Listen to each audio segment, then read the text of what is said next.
people. Today we're going to be talking about Anatomy, a love story by Dana Schwartz. And I have to say, it's a very addictive read.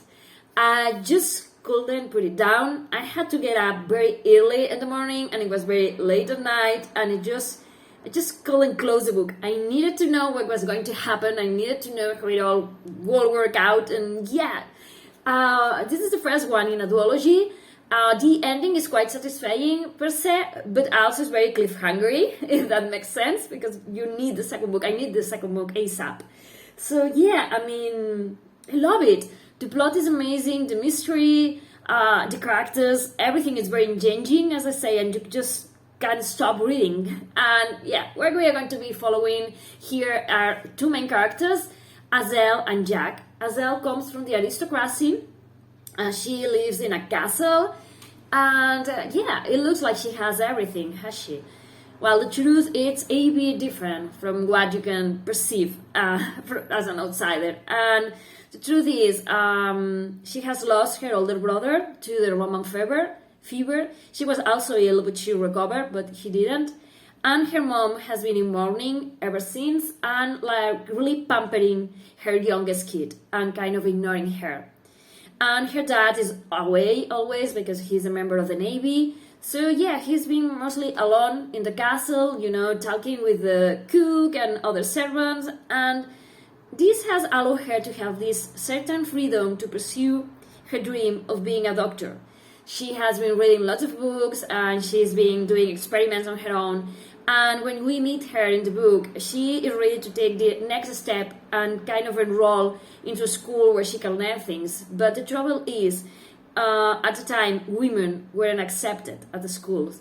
They couldn't be anything else than wives. They have to be comely, they didn't need to be very smart, they needed to be very beautiful and say, yes, man, yes, man. And yeah, she's not like that. Honestly, I have to say that this is described as a gothic tale. And the first time that I came upon this book, I thought that that's gonna have a lot of romance, because there's going to be romance. So, I was like, okay, it's not for me. And I'm glad that I changed my opinion, because the cover keep calling me, because there is romance, but it's an amazing romance. It develops over time. It makes sense, and it's part of the book, but it's not a romance novel. Nothing against that. I like love stories, but I like to have mystery and other things in the book, and this one delivers everything. Okay, getting back to the characters, our other character is a guy called Jack.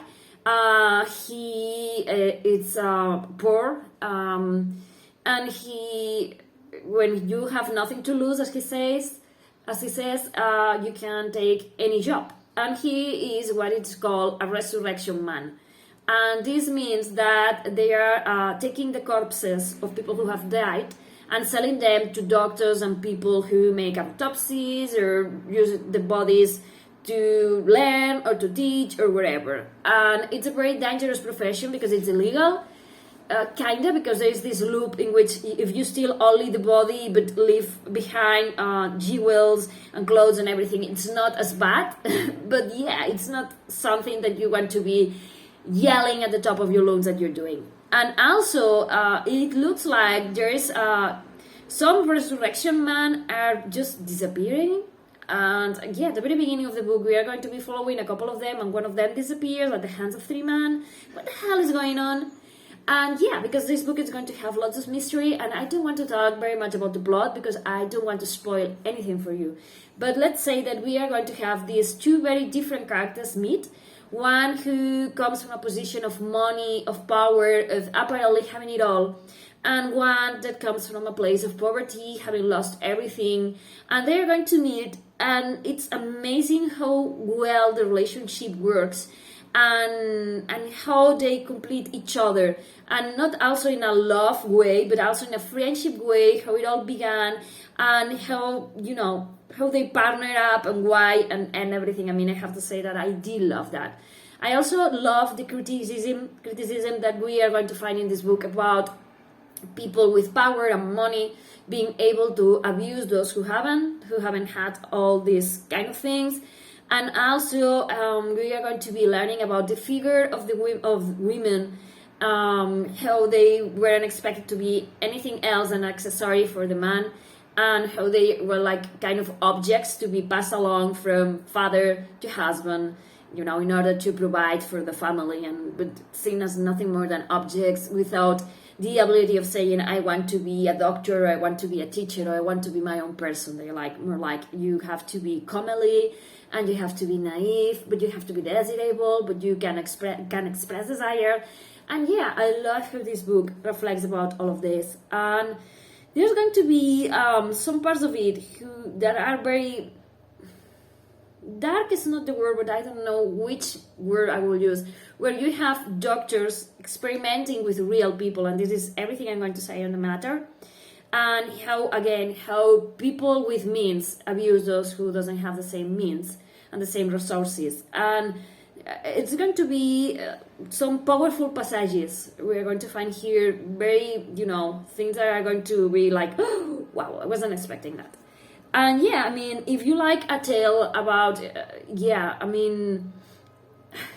I don't know. If you want to read a book that's not going to be easy to put down, with very powerful main characters who feel very alive, with a very compelling story where we also be following a doctor with, he was kind of interested in alchemy, wasn't he?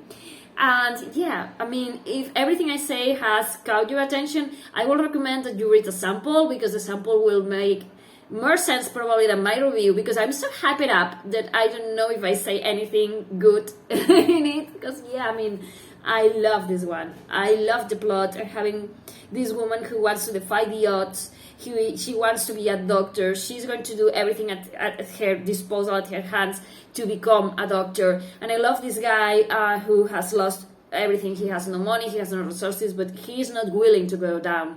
He wants to become someone. He wants to be able to, to provide for himself, and to be, to be not rich, but, to be respected, and he knows he's worth it. And I love the relationship between these two characters, and I love everything in it. So yeah, I'm shutting up now. Pick this one up. Thank you for watching.